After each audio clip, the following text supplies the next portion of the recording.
Namaskar, everyone. Welcome to the third episode of my conversations with Shankara Bhardwaj Khandavali. Today, the topic that we have is I wanted to start from languages and how do we uh, take on this conversation about Hindi being imposed on the rest of the nation. Um, the idea of nation or Rashtra itself needs to be looked to address this.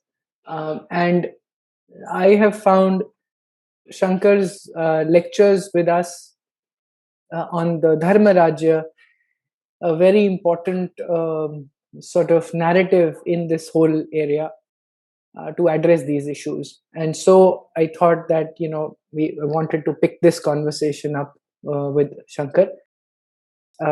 So welcome, Shankar. So good. How do we, with that context, how do we, how do we? So yesterday we had a Sangam talk by a doctor and a PhD in one college in UP, and the title of the talk was क्या मातृभाषा के बिना राष्ट्रवाद का निर्माण हो सकता है. The speaker was very, very well aware of why Matribhasha of all our individual states needs to be sort of respected and come out in the sort of but the idea of Rashtra remained over there. And that is when it triggered this thought that, maybe my ideas are very weak in this whole business called Rashtra. We look at India as a nation. There are other people who are saying that these days that India is really a continent, and it's actually a European Union thousands of years ago in some ways. And Sankrant Sanu, in his lectures with Sangam Talks, and in other conversations, also in the Hindu Charter, we talked about uh, all languages, all Indian languages, and taking all our learning even to higher education. Should be able to do your MBBS in Tamil and Kannada and Hindi and Bengali in Bangla. So that is the whole picture and the background of all of this. Now, how do we look at the idea of Rashtra? Is it a nation? Is it the union of holding together of states like a federation? And that's probably my starting point. Is it a US like federation? Is that how India should be looked at? Maybe we'll start from there. We have actually two orthogonal concepts, the Rashtra and the Rajya. Rashtra is the organic whole. It is the geography, the culture, the people, the ways of life, the institutions, everything put together becomes your Rashtra. The political unity is a subset of it, but the political unity is not the one defining the Rashtra. That's the main difference between a nation state and your Rashtra. Nation state is a state driven unit where the state also represents the nation. In a Rashtra Rajya, there are two orthogonal entities. There is a Rashtra, there is a Rajya, a subset meant to govern it, but it's not. The Rashtra can exist even without Rajya being defined. So if we look at the traditional geography, we have this concept of Desha, right? If you define one dharmic being, how is he going to define himself? Desha, Dharma, Deva. So these three things are integral to his life. I mean, this we get to hear even in recent conversations in many circles. But these three need to be put in perspective to understand what Rashtra would be. So we have this 56 or the Chappana Deshas, all these things. And Desha is also intertwined with all the cultural aspects. Let us say the language is there. We call them Desha Bhashas. So we have those, each Desha has its Bhasha. So the geocultural unit in a proper sense is a Desha. Rashtra is more abstract in that it contains the institutional structure and everything. And it also has as a subset the Raja also. So, and from the Rigveda also we have these, right? And from the Vedic times, this concept of Rashtra existed. Rashtram Dharayatam Dhruvam. There is a Rashtra Sukta. Then there is a Vagambrani Sukta where the Rashtra is mentioned. Devi says, I am the Rashtri itself. Aham Rashtri Sangam.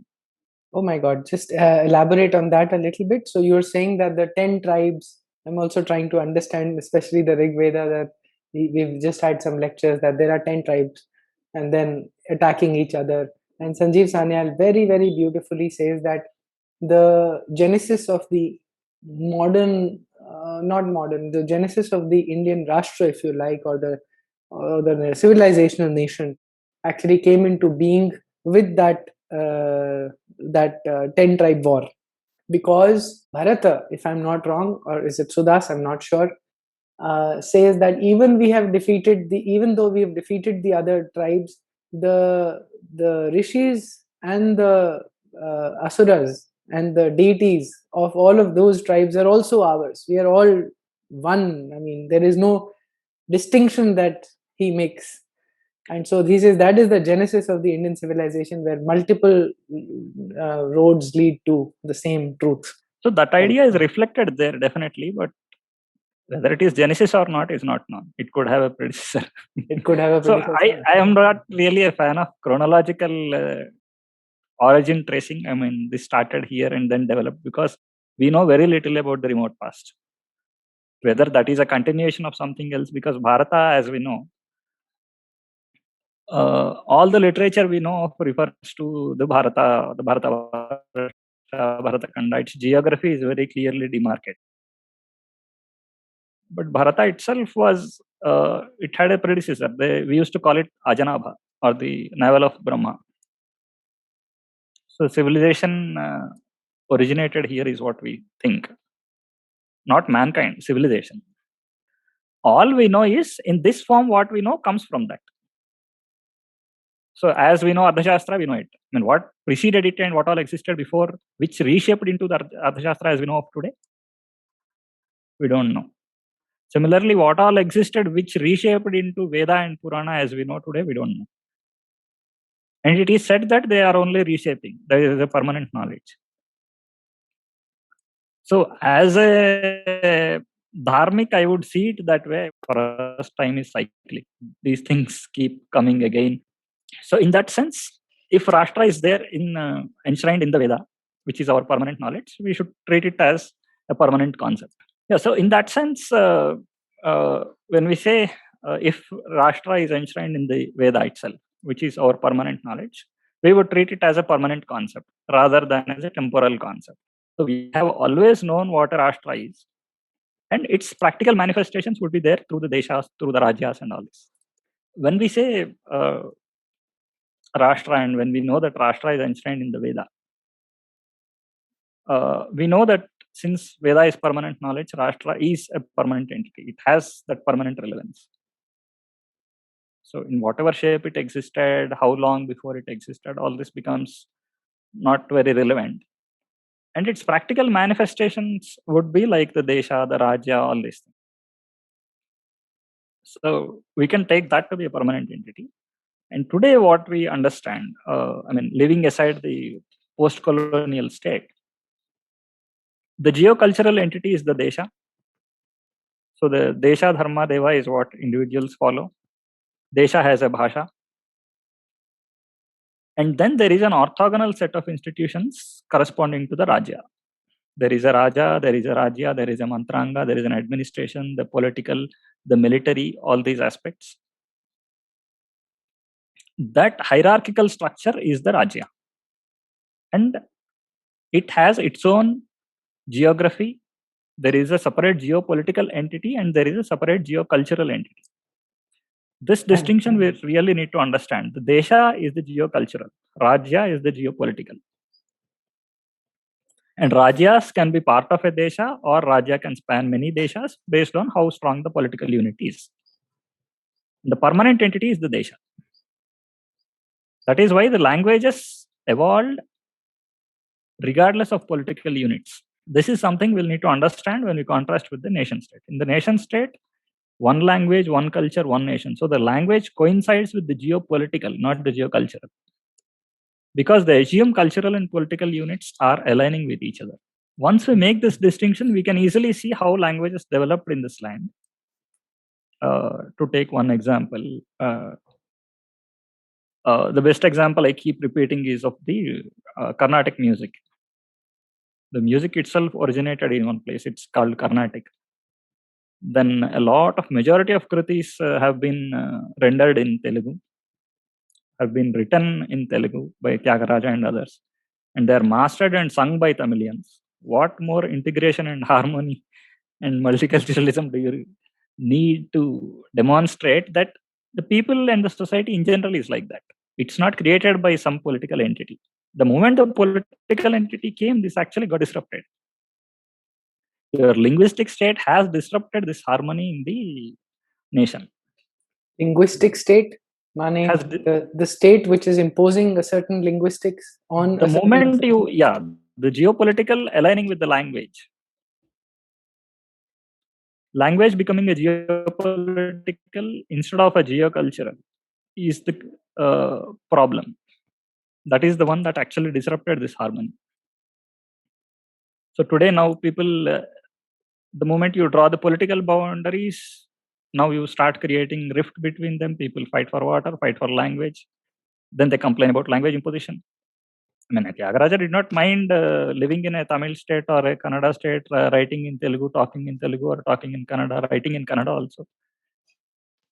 People never had this problem. This is created specifically by the nation state concept that we created, that was imposed on us. The nation state concept going to the current modern Indian states, you mean the states organization? Yes. So one language to one region. Yes. Which was that's what the geopolitical is coinciding with.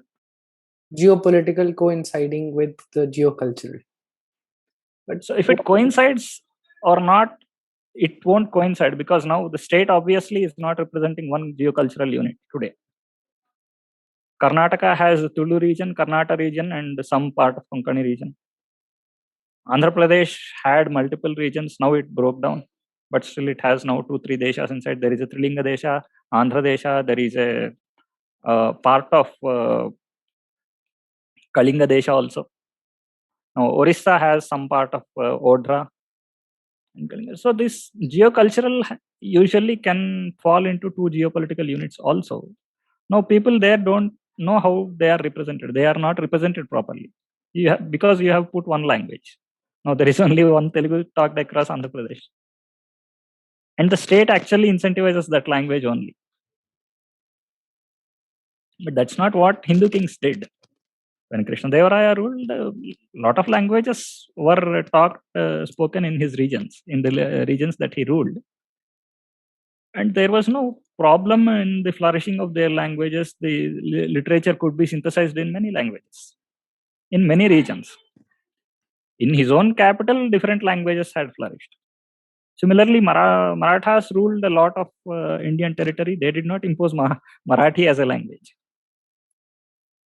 They knew the difference between their Desha Bhasha and a governing language. Desha Bhashas never suffered.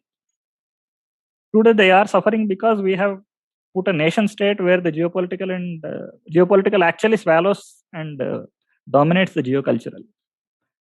We have not taken cognizance of the geocultural entity as part of our constitution. We have not written the constitution for the nation. We have written it to define a state, which is purely a geopolitical entity. That's where the problem, actually, in that sense, the problem is deeper. It needs to be corrected at that level itself. It's not merely an administrative problem. The source of the administrative philosophy comes from the concept of nation state. What examples would you perhaps cite from the constitution which tell you that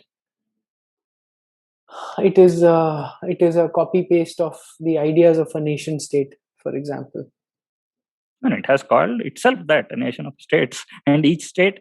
So we don't find any geocultural from France, right? France is one geopolitical entity and one language. Correct. So that nation state idea is very different from even the Indian nation state conception, which is actually an amalgamation, or like economics textbooks say, a holding together of the Indian Union, the federation. And Not that sort. So each state is still a geopolitical unit which aligns with one language, one culture language. assumption. That is correct. Yes, but that's not what Nehru wanted in at the time of independence. It was actually states that sort of, or communities that wanted reorganization according to linguistics. I believe that's the story one hears. Which is also wrong, because that's not a political way of the language is not a political matter. We have made it a political matter by associating language with a state. At the time of independence, we have merely taken cognizance of these princely states. The constitution makers did not take into cognizance the concept of the desha itself. The word desha or dharma or deva, none of these words come in constitution anywhere to say that they had this understanding. So they had not taken the geocultural unit as the source for which they had to build a geopolitical entity. They have merely taken the political entities into consideration and created a further organization of those. And just going back a little bit, the 56 deshas, I haven't heard about this. So these are natural. So across India, across the territory of what would be called Bharatvarsha, these are Today some of them fall outside Indian boundary because I know. lost a lot of territory. But I'm saying, say, the larger Mahabharat. Take that example. That listing, probably the Anga, Vanga, Kalinga, Trilinga, then the Chera. Okay. All these deshas. Okay. And these were taken cognizance of from a time immemorial. In fact, Varahamihira itself lists when he does the seismic region distribution, he does according to not geopolitical boundaries. He does according to these deshas or the geocultural boundaries, which he knows are permanent entities within Bharatavarsha. I mean, water dividing, whatever other subjects Varahamihira does, it's basically because we know that these regions, this is the nature of this soil, this is the nature of this desha, this is the nature of these people, this is the nature of this, the vegetation there, and all these things. These are more permanent features. That is what is the organic entity that we are really concerned with when the lifestyle of people or their language or ways of life are concerned.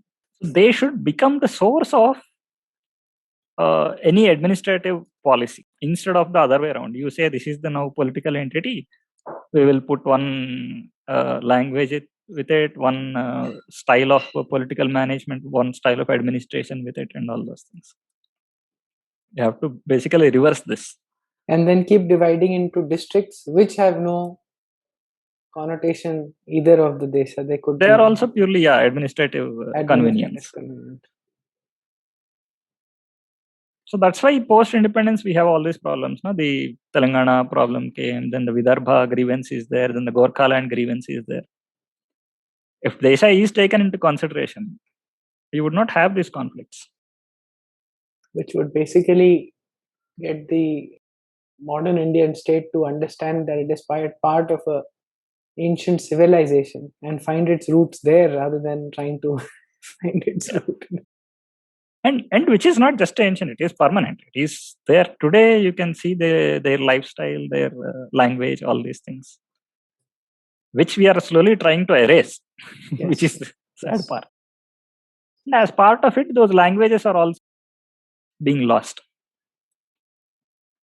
So language problem has source in this bigger problem, but very, very interesting. I mean, the link language and all that. Yes. So the link language problem is one of the key things we want to probably understand. So what do you think about how among these deshas, what perhaps Sanskrit was the link language earlier, as people say? I find it hard to believe because people, traders, merchants, when they travel all over the region, I don't know, I find it more natural to believe that some spattering form of Sanskrit, some broken or maybe multiple of those would have existed between different regions of the Indian civilization. Yes, and that also again, that assumption, if we remove the nation state assumption of one language, whatever, there is no need to have just one linked language. Just like Chakravarti's came, your linked languages would evolve according to convenience of the people. Let it remain organic. It will evolve by itself. You don't need to impose something from the top and say this is the national language. Correct. The In that state or sense, the state or the government has no business either yeah. imposing, defining policy, central 5-year Soviet rules. That brings me to Milton Friedman. Get the government out of so many places that it doesn't need to be in.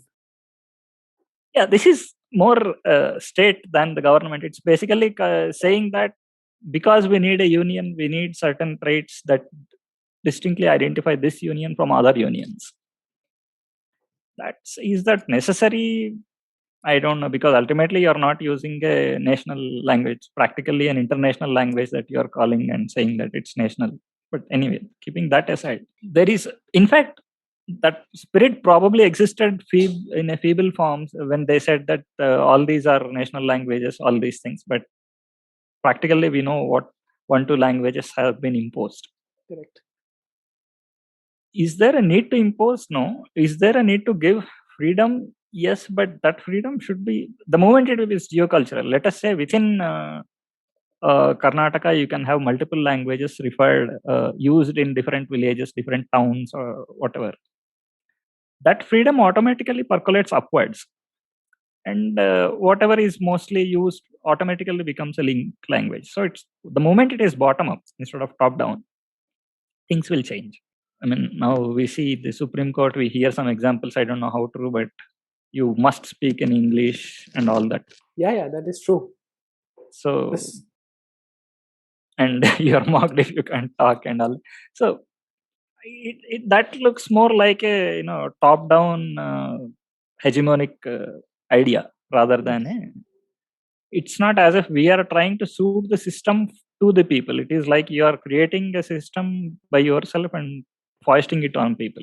Has Hindi evolved as a linked language? It did evolve. I mean, there is, but at the same time, there is no. Obviously, there are a lot of politics. I mean, people complaining about Hindi when they don't complain about English. That is all. That hypocrisy is there. At the same time, it doesn't have to be done that way from the top. Yeah, of course. I mean, this notion still exists, unfortunately, even in the current government. And I find it personally very sad, to be honest, that Prime Minister Modi has to go to Puducherry or in other places in Tamil Nadu and give his election speeches in English. I was hoping that he would actually drop that and start giving speeches in Gujarati. That will be much better rather than talking in Hindi, which would have very sensitive connotations. Yeah, they relate to his language better than a common language. Yes, I mean, and then have translators, no problem. What is this business of doing English? They can do it in Tamil also. That's what. In fact, that has actually harmed languages. It has not helped languages in any way. That's true. I mean, because of Hindi being so, the Hindi heartland, for example, this whole definition is killing Bhojpuri, for example, in the Bihar region. I recently read a report that how Bhojpuri is being systematically denigrated, if not denigrated, or I mean, basically being ignored. And it's basically barring the Bhojpuri cinema or the songs. Yeah, you don't know anything about it. Yeah. See, that is not just that. I mean, take Tamil Nadu, take Andhra Pradesh. Telugu and Tamil have not flourished. After linguistic state, as you expect them to get grants in the regional language research and all that, actually the quality of literature has come down drastically. I have surveyed the research abstracts in the Telugu literature over year has come down drastically. The quality of language is bad. There is no quality literature that is getting generated. Yeah. So language is actually getting killed instead of developed. And that is because you have not allowed language to be pursued by people. Now it is being pursued by the state. State, political entities, which means political parties, all this. And that is why it is getting killed. You leave it to the people. scholars will come. Scholars will generate language. Now there is a political correctness you associate with it in all academics. It okay. Taking a slight detour, in every language, there is this in Indian languages. This Grandhika Vyavaharika difference, right? There is a written. You might be aware there is this Grandhika Vyavaharika distinction in Indian languages, right? So yeah, there is at least in Telugu. I mean, many languages also we have. There is a written variant or the Grandhika, which we write, which is a formal language, and then there is a Vyavaharika, which is the spoken language. The spoken evolves fast. We pick up slang and all these things. Grandhika is created because you want that idea to be conveyed across over centuries. So things written maybe in 12th, 13th century by certain poets, we understand them in the same sense they meant back then. Otherwise, meanings of words changes, the idiom changes in the colloquial version very fast. Over decades, the meaning of the words changes. So you don't know what they meant some time ago. So for this, the standard versions have evolved, the Grandhika versions. So in that sense, when we survey ancient literature, we need to understand first of all what kind of variant it is. And if it is meant for a permanent variant, you know that it is not a spoken variant, obviously. The spoken variant would have been different. That does not mean the spoken variant did not exist at that time. So you have a Sanskrit text from 5,000 years ago. That does not mean it was only written and not spoken. There would definitely have existed a spoken variant which coexisted with that. As we have today, there are two different versions which have a very different grammar. Not different grammar, but the grammar is more formalized in the written variant. So you also need this written variants to be systematized. But what we see in the recent decades of linguistic research is that they have systematically killed the written variant. The Grandhika is being destroyed in the name of you write things in a language that is too temporal. It doesn't mean anything after a few decades. That has actually caused a lot of damage to the development of the language. Yeah, which would be the example in North would be English or assimilation of. Yeah, so spoken wise, when you're talking to among people, you can have English or Urdu, Hindi or whatever, but the development of the sab chalta hai. Yeah, exactly. Okay, got it. But that is entering newspapers. It is entering. Okay, I get your point. And academics, because of this, socialist philosophy, they are actually destroying the written variant or the more systematized, standardized versions of language. There is a casteism aspect to it. There is a populism aspect to it. There is a political aspect to it. But all this put together, we are basically the language is getting destroyed. Yes, I agree. The kind of language that we have seen in 60s, 50s, we don't get to see it now anymore. So even in the interest of those languages, we need to change these things and make them. Actually, we have to rediscover the notion of the desha and improve the